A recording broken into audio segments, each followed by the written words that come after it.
Our service today spans not only the North American continent, but the Atlantic Ocean as well.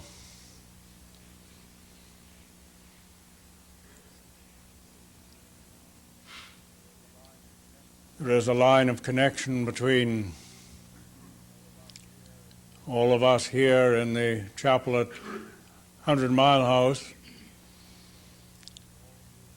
and all of you there in Mickleton.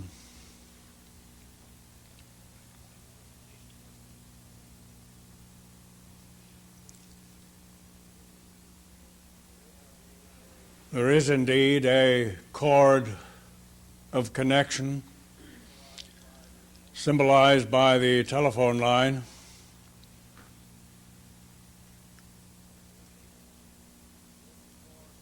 But this cord of horizontal connection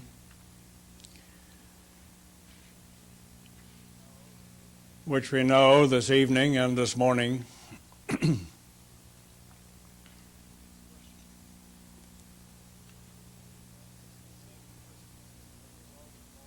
may be woven more strongly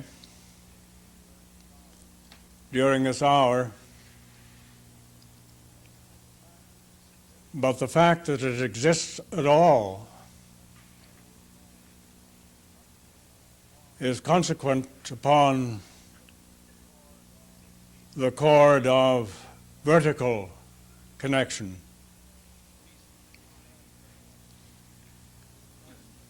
To the extent that there is this connection from heaven, there is also the connection on earth.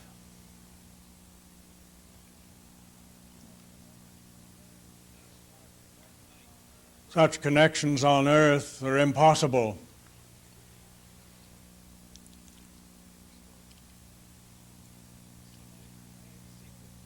In any close, meaningful sense. Connections of agreement without first the woven connection between heaven and earth.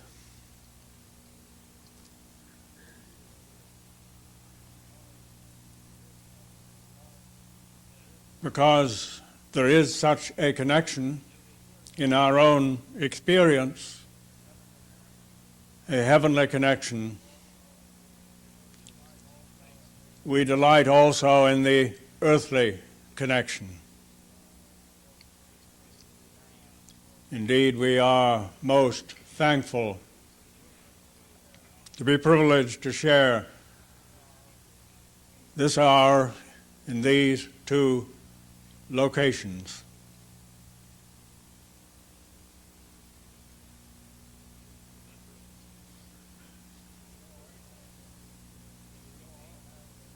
A door has indeed been opened in heaven.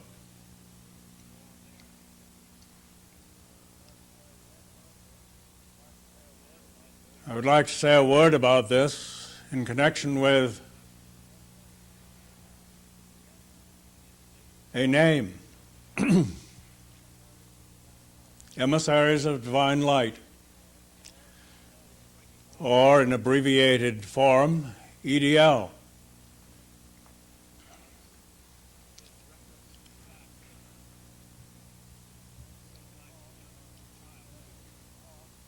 Many people talk about EDL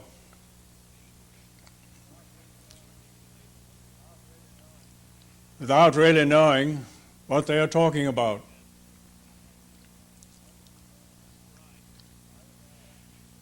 I would suggest that EDL is a door.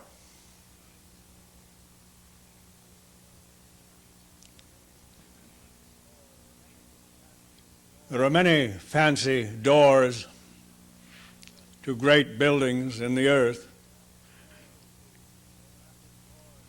There were massive doors opening into the Cathedral of St. John the Divine in New York. These are brass doors, and we were told it took 12 men to open them.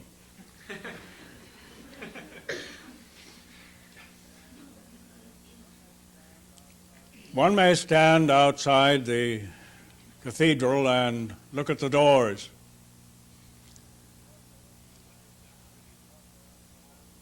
Because they are so massive, and because they are made the way they are, they may appear to be very impressive.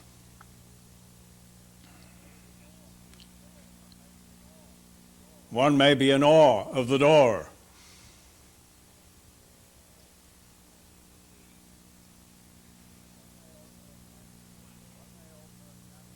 One may also examine such doors critically.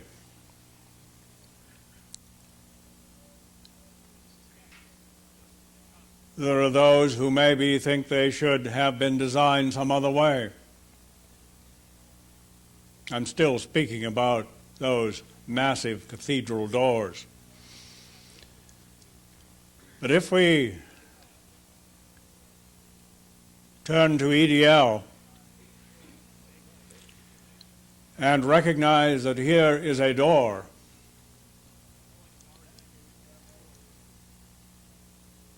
then indeed there may be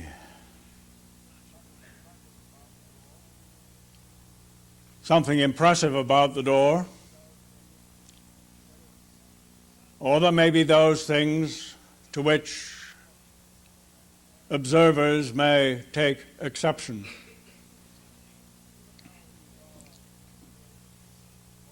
Even those who are associated more closely with EDL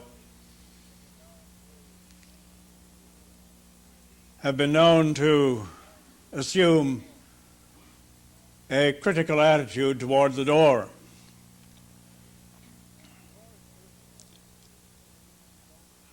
A door is useful because it can be opened.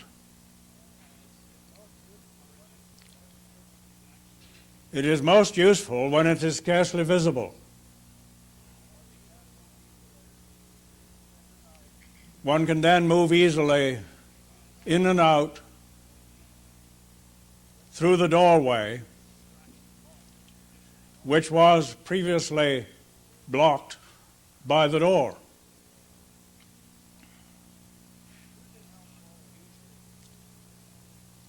Would it be helpful if Emissaries of Divine Light changed its name to the East Gate, for instance?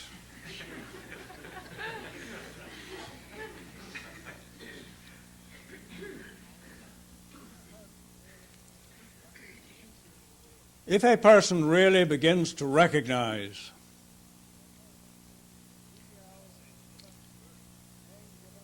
that EDL is given a name given to a form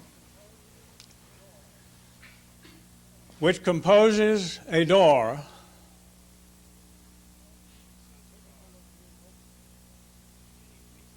capable of being opened,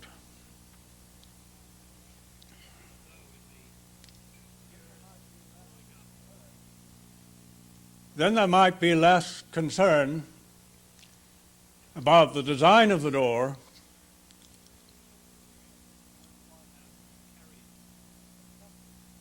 if one accepted the fact that its value was in being open.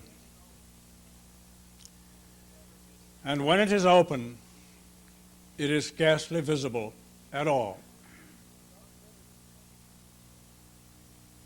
It is only visible and therefore subject to human judgment when it is closed to the person who judges. There would be no judgment at all if it was open, because there would be no door apparent, just the space through which there might be movement back and forth.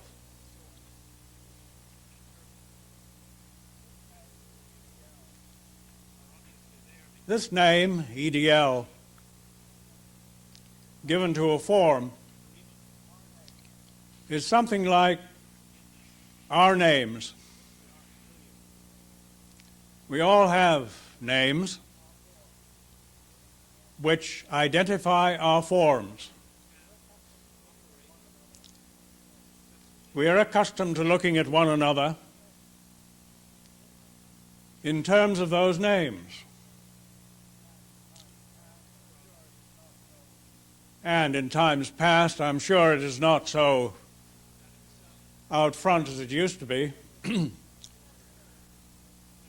There may have been judgment as to the forms to which the names were attached.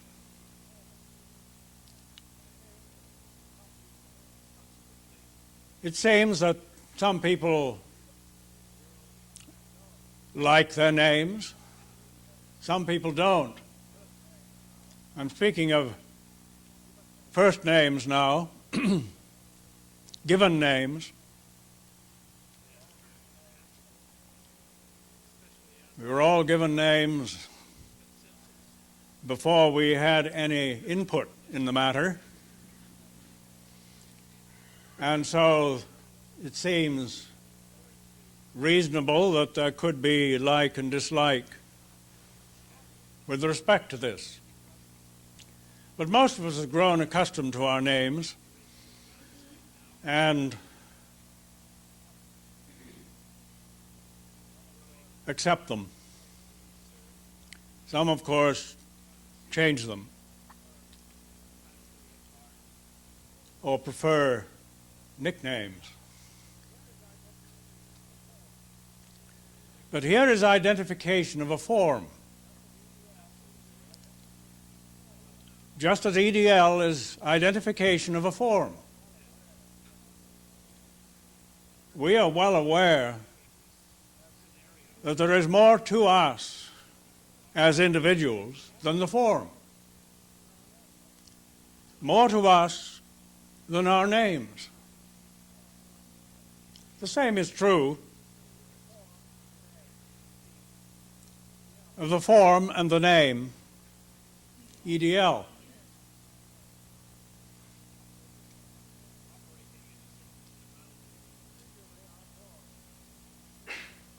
Individually, our forms are properly available for the revelation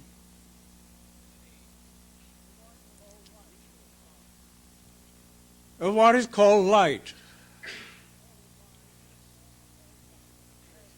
Here we find that the name EDL is probably more fitting than any of the names which we ourselves may have. It is indication of the fact that identity is in the light, not in the form. Of course, the light must shine for this identity to be seen and recognized.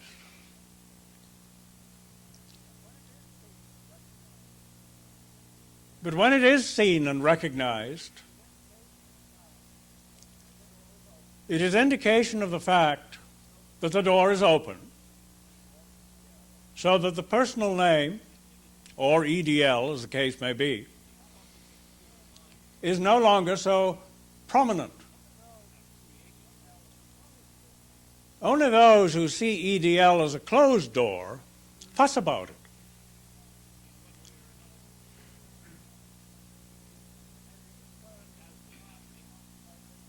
They may be concerned that the design is not the way they think it ought to be. The design of the door is perhaps useful, and may even be beautiful.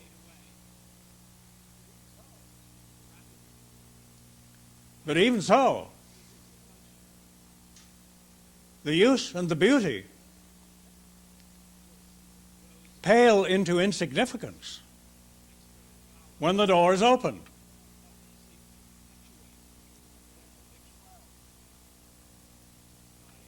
It is well that we should all understand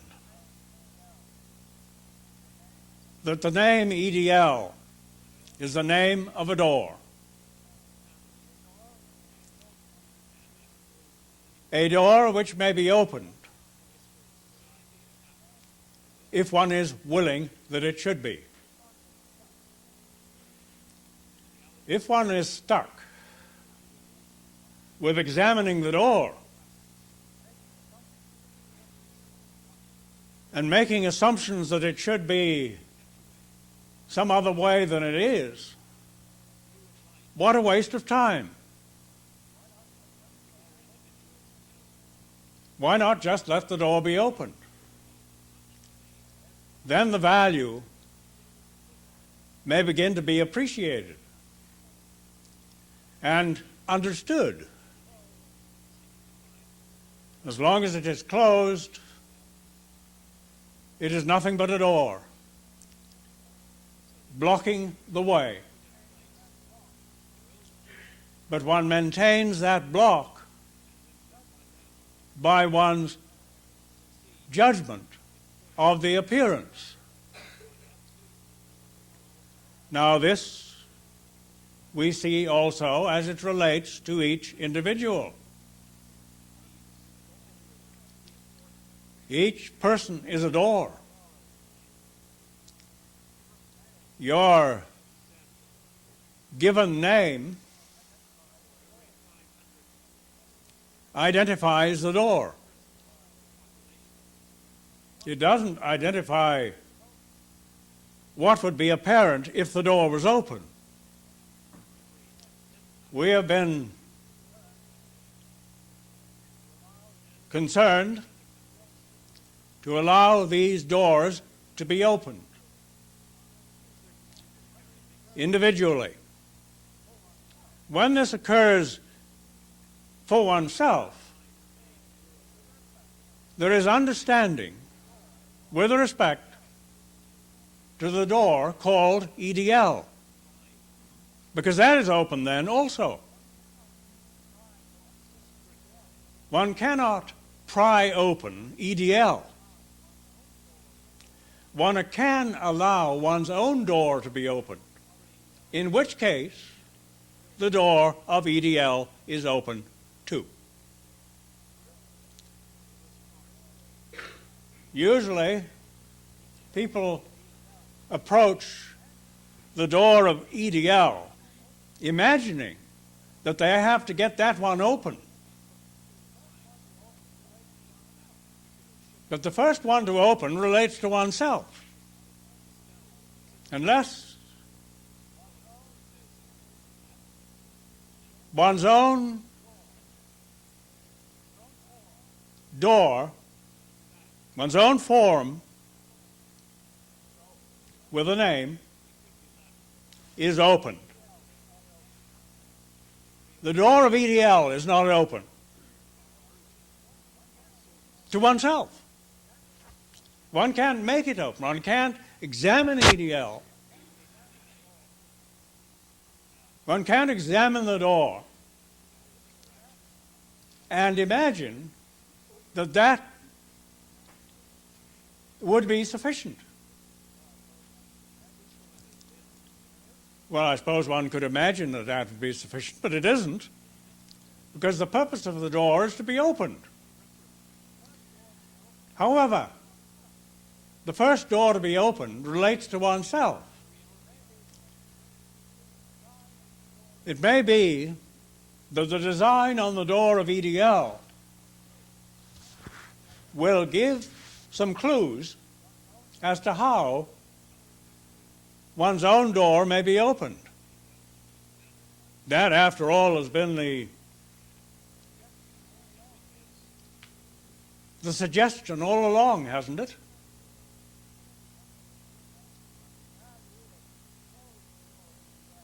The value of the closed door of EDL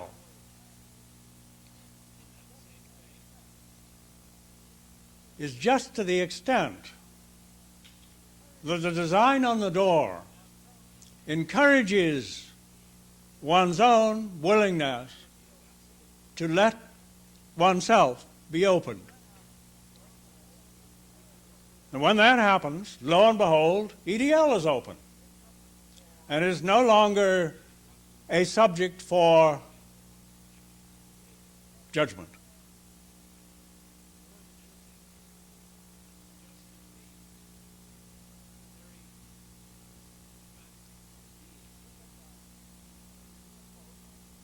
This is an approach that may be quite usefully made as it begins to be seen as quite accurate.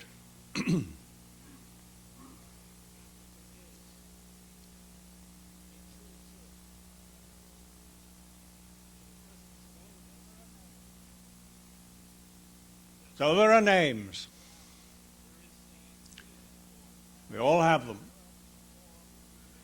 And whatever the form of EDL may seem to be, it has a name. But that is not the identity.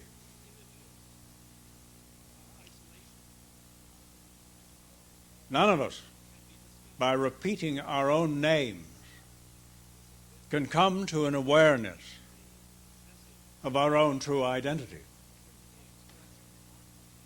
That should be more or less obvious.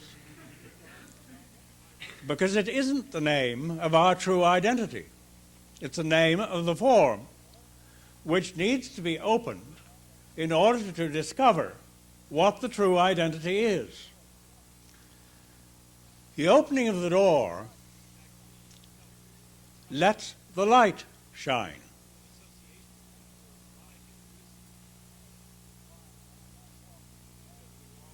This is why I said I thought the name EDL was far more accurate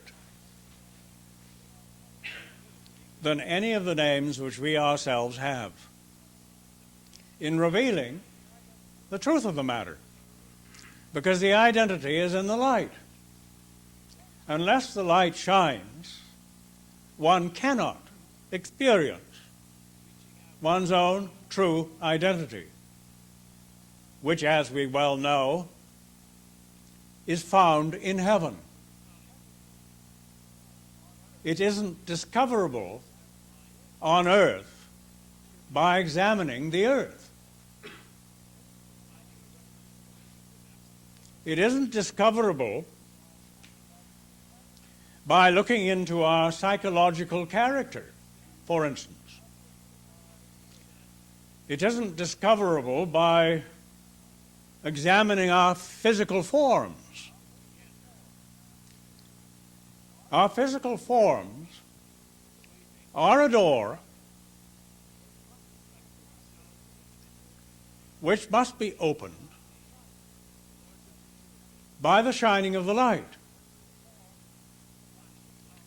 The physical form, as it is now known in this human state, is very dense, one might say.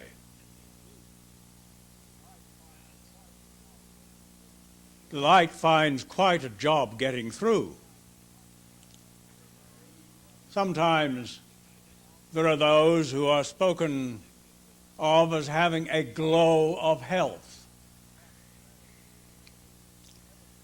That is a very restricted evidence of life in that form.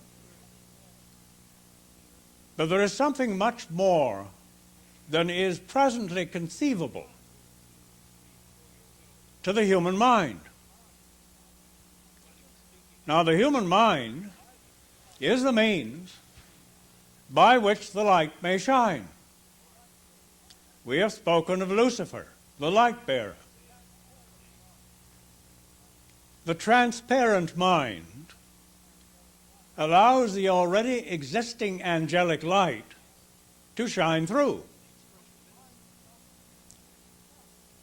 The mind is not an entity of itself, as it tries to be in the human state.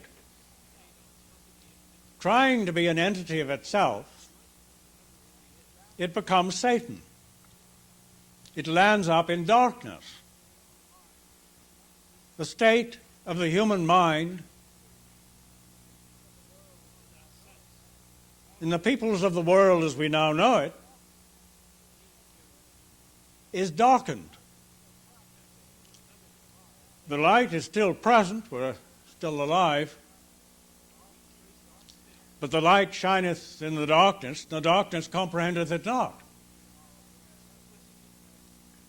We are aware of this state, the state where there is a separation between the heaven and the earth of the individual human being. That separation has taken place because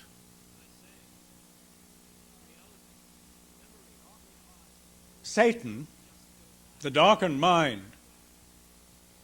has assumed, or usurped, I suppose you could say, the position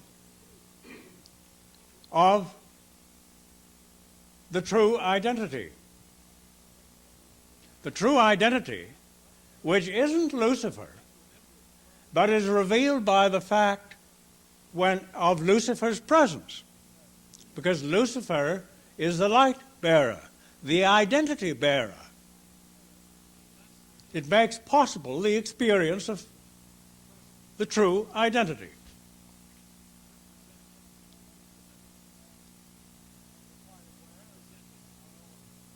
We are quite aware of our own propensities, mental propensities, to try to do our own thing and get our own way.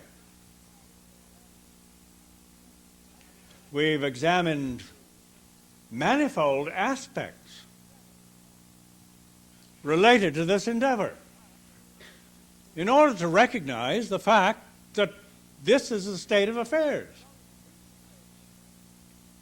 As long as it is the state of affairs, we remain in darkness. And the only identity we seem to have is the one to which this given human name provides indication. We're inclined to ask people, what's your name? Do I know you? Who are you? And a name will be forthcoming. Now I know. Sometimes, in my own experience, this reminds me of something that I had maybe temporarily forgotten. There seem to be so many names to remember, none of which identify those concerned.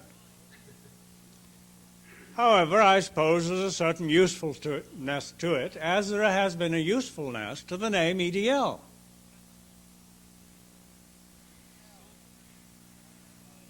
But EDL and our own names are names of the form only.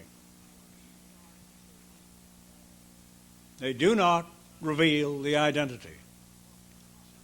We ourselves know that we properly come in the name of the Lord. How can we come in the name of the Lord if we don't know it? I think there has been a certain amount of fooling ourselves on this basis.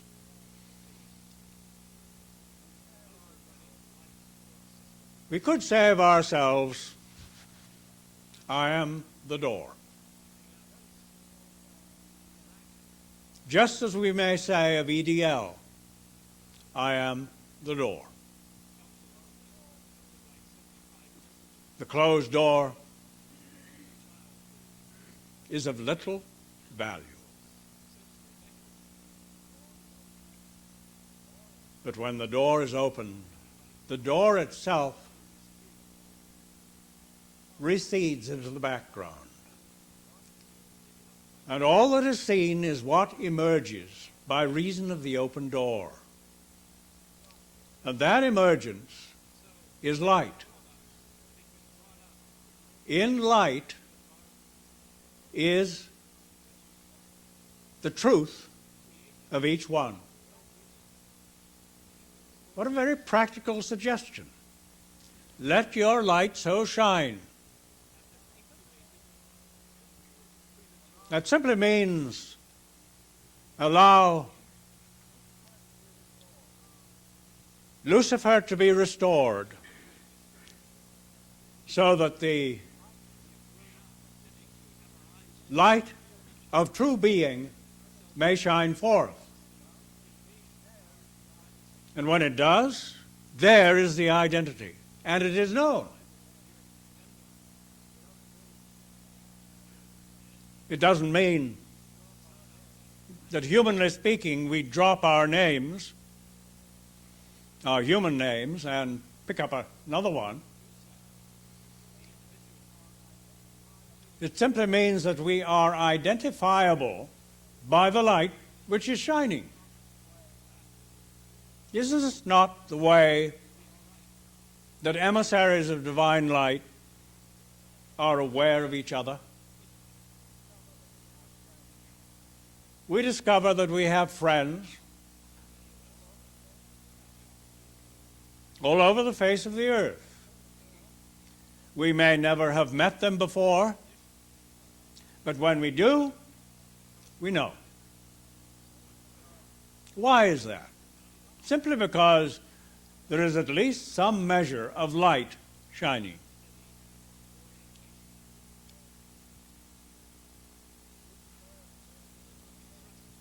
Lucifer begins to come again into place. And the darkened Satan consciousness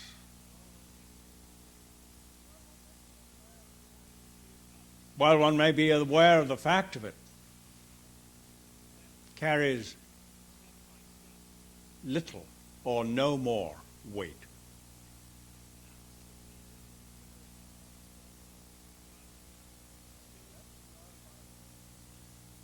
Let your light so shine.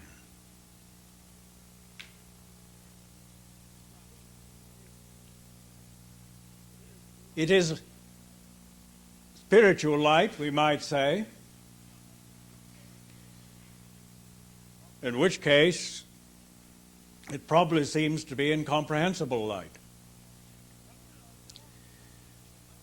But heaven and earth are one. So what is deemed to be spiritual light has its counterpart in the earth, which could be said to be literal light.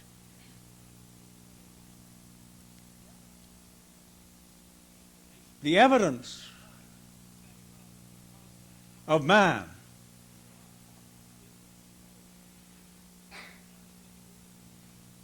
the truth of man is in the light.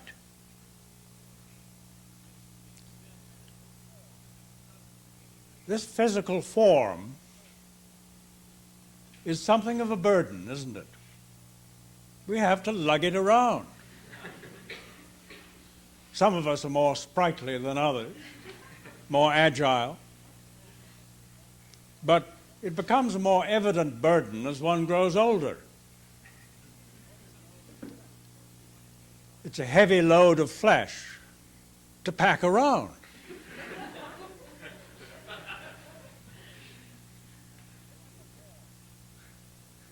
This is a form which has enabled the continued existence of potential man on earth. It is useful because of this. But to become the form of man, it must be filled with light.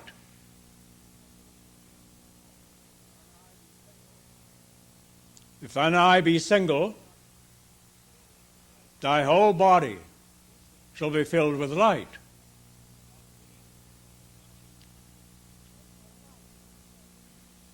Literal light. They say that light weighs a little, but not much. It's very light. And if the composition of human expression in living is light, the body becomes light. Here we see something of a transformation, even transmutation to occur.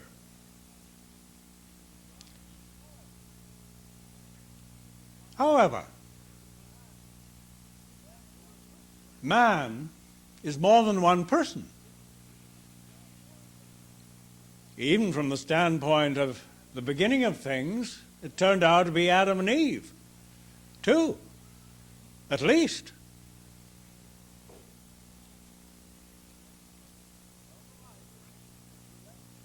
So the light relates to more than one person.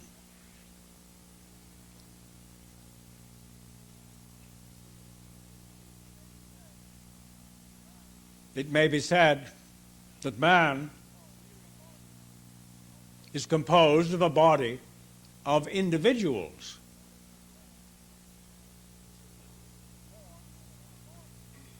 And the form of that body is the form of the individuals who compose it.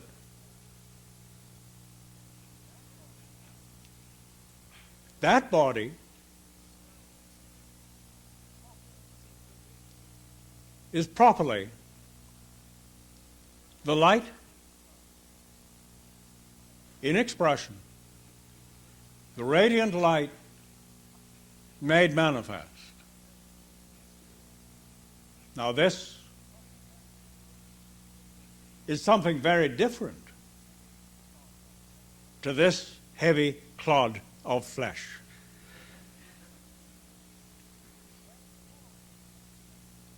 Where to start to let the restoration come? We know where to start because we have started. The question is of no interest any longer. EDL, emissaries of divine light. A form composed of individuals through whom the light shines. The light shines through the form of EDL to the extent that it is shining through the forms of those who compose the form of EDL. It's not some sort of extraneous light that appears magically through EDL, whatever that is. EDL doesn't exist except for those individual forms that begin to be drawn together to compose it. The shining of the light relates to that form. The transformation, in other words, relates to that form. Obviously, it relates to the individuals who compose that form. But it doesn't happen merely for this individual and that individual. It occurs because there is a form which presently is identified by the letters EDL. Because there is such a form, there is a facility through which the light may shine. But then we come back to the individual, because the extent to which it is shining is dependent upon the extent to which it is shining through each individual. As we have recognized before, The sum of the light, in this instance light, shining through these individuals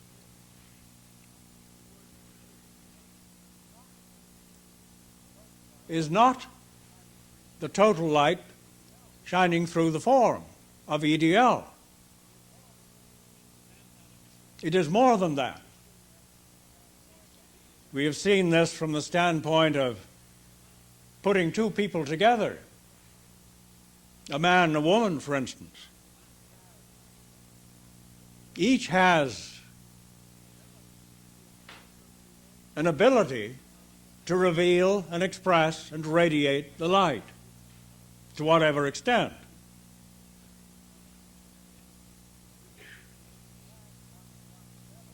If you add one and one together, we find more than two. This is a new math.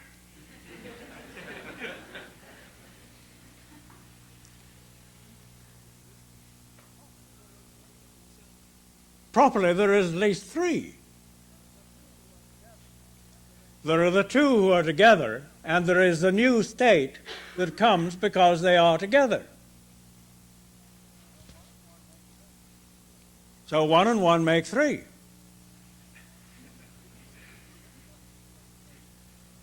This just illustrates something, that the composition of the body, the form of EDL,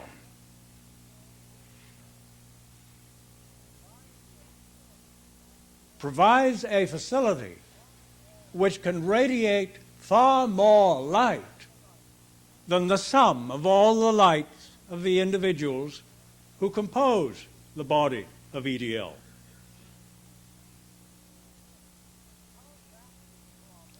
And because that is far more, it enhances the individual expression of light. We begin to find something happening exponentially here. But it only comes because individually responsibility is being taken for letting the light shine to the extent that it may now.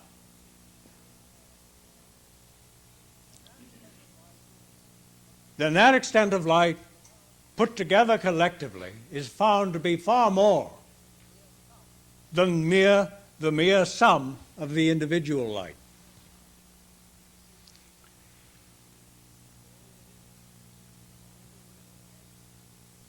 This is indication of how rapidly transformation can occur.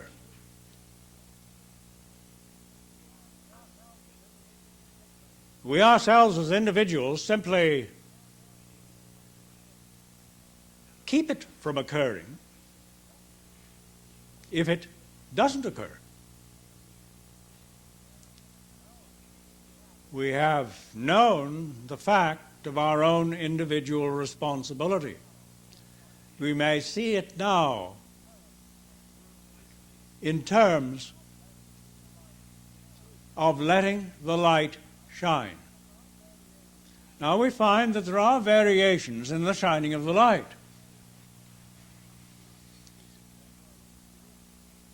You may take what is occurring now as an example.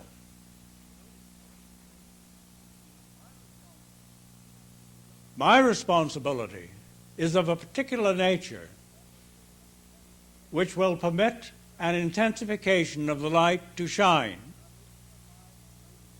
by reason of my radiant expression.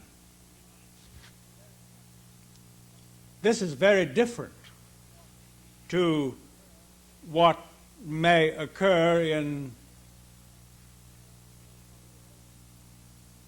conversation, for instance, during the day. In other words,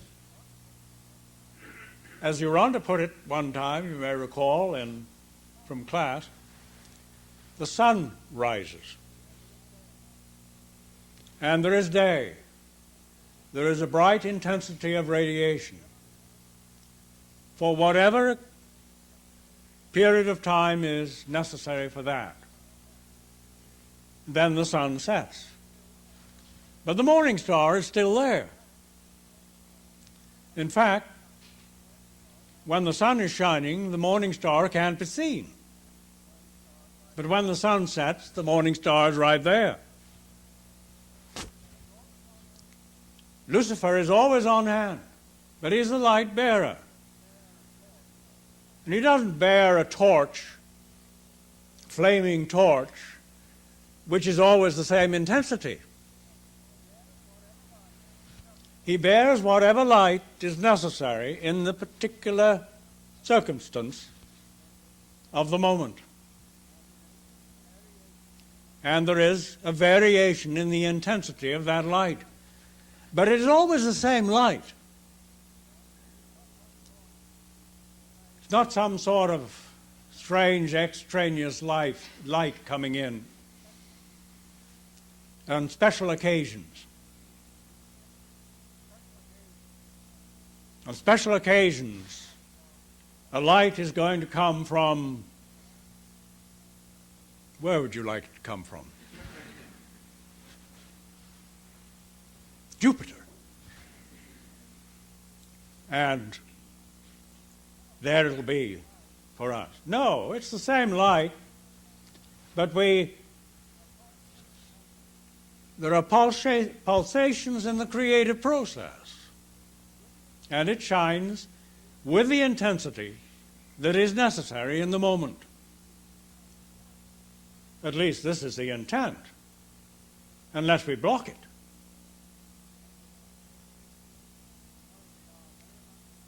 And so we are very much aware, I'm sure, of the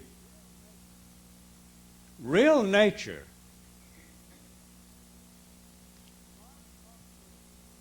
of our responsibility mentally. The light determines what is thought. The light determines, therefore, what is said and what is done. Here is the process of creation. Creation comes through thought. It has continued to come through the thoughts of human beings in this fallen condition, but very sluggishly. It takes a great deal of the sweat of the brow to get anything done. We all know that in this human state. We've struggled with it and exhausted ourselves at the business. But where the thought which moves through the mind is not generated by the mind, but is generated by the light, it's easy. And there is a natural flow.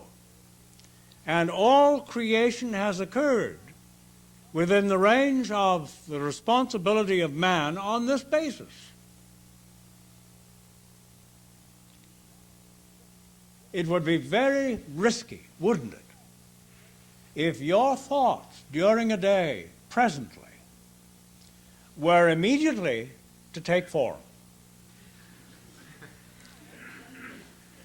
So it's useful that a certain sluggishness is put in appearance. But they do take form after a while. And they come back to haunt us. What a wretched state.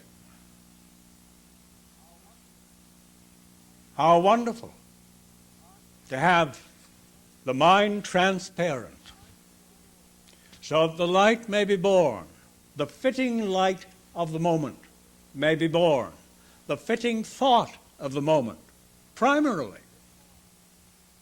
may be born. Not generated because one is thinking so desperately, as human beings do, in an endeavor to control all their circumstances. But the thought, which is the creative thought, coming down from God out of heaven into the earth. How? Well, through the mind. That's what it's for. not to do its own thinking and messing things up constantly on that basis, but becoming transparent so that the light may be born. The light may be carried, yes, but also born into expression. And the first expression comes through thought. There is something which precedes the thought, mind you. But the first awareness that one may have of what it is that is moving comes through conscious thought. And conscious thought is controlled thought, controlled by the design in heaven, controlled angelically. And that thought may safely take form. And it will do so. And I'm sure you have found already that when there is that thought, what is thought very quickly takes form. The world is transformed on this basis, not by manipulation, either mental or physical, but by the flow of creative thought out of heaven into the earth by reason of a transparent mind. The transparency of mind cuts human beings down to size when the usual view is that value comes because a mind is very capable of generating its own thoughts. But that all dissolves. And there is a totally new state, a new heaven. And out of the new heaven, the new earth springs. And the basis of that coming forth is the flow that occurs through the transparent mind. And so I most thankfully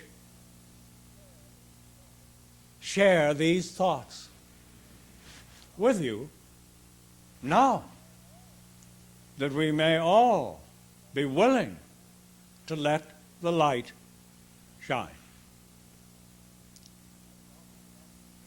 I would offer the opportunity to Rupert to let the light shine by the words he might find fitting to speak now.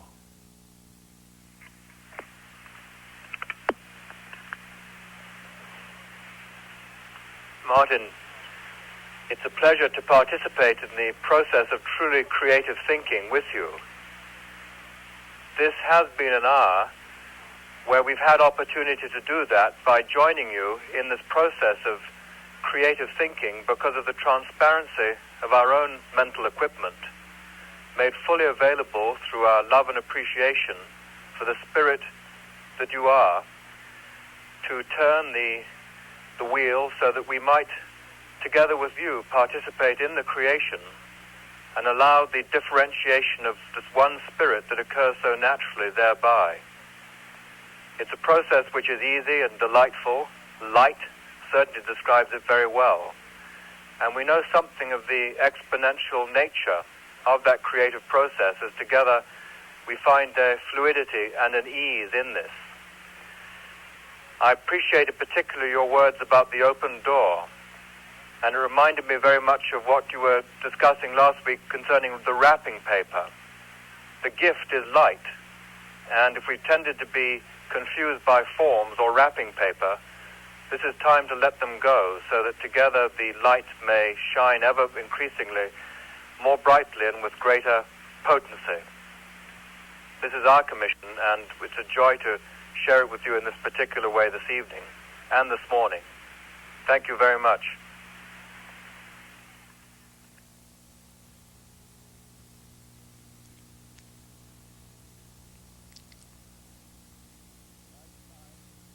the light shines,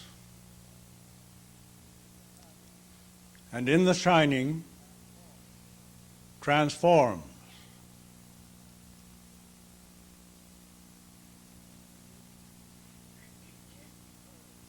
Creation occurs by reason of the shining of the light. Recreation occurs in this way. Insofar as human beings are concerned, the only way that there may be participation in creation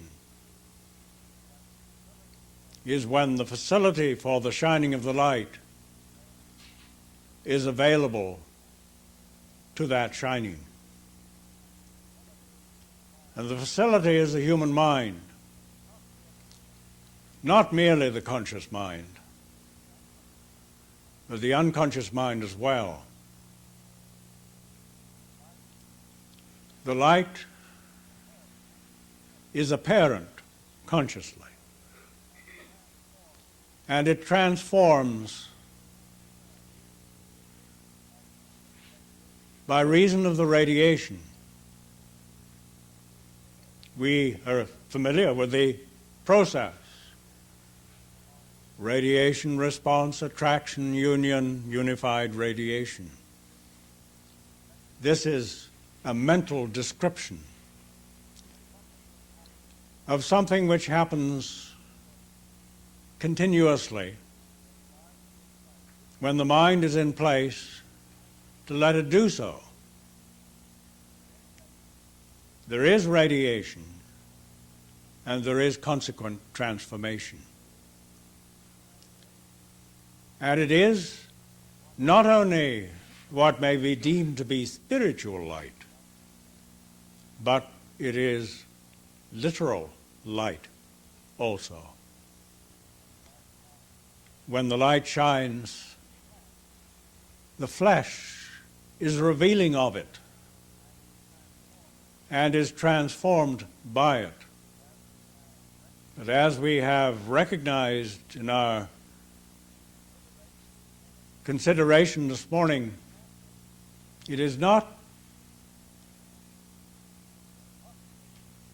possible for it to occur individually without it at the same time occurring collectively.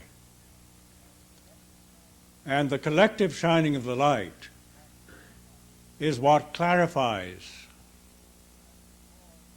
and restores the flesh to the point where the light may be intensified, so that the transformation occurs. However, the flesh is the last along the line. It only comes to the flesh because there's a transparent mind. And it is a transparent collective mind that permits the intensity of radiant light to be of such power that the very flesh may be transformed. All these things work in the creative process. If we trust the creative process and let it work.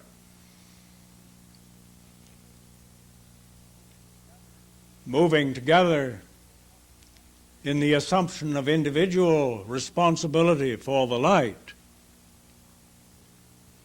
the fulfillment comes. And so I'm thankful that we shared this hour of creative thought, amongst other things. And it is the creative thought that brings forth the creation. We have an enormous responsibility in this matter. And so our external cord of connection will now be severed but our internal cord of connection remains as strong as ever. We all wish you well, Rupert, in your journeyings with Tessa, which begin, I understand, early tomorrow morning for you. So that will complete our external association. We continue together in spirit.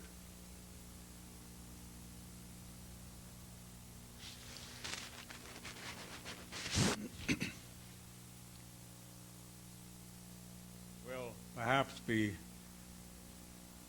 fitting to continue here for comments, but I would give opportunity for stirring around and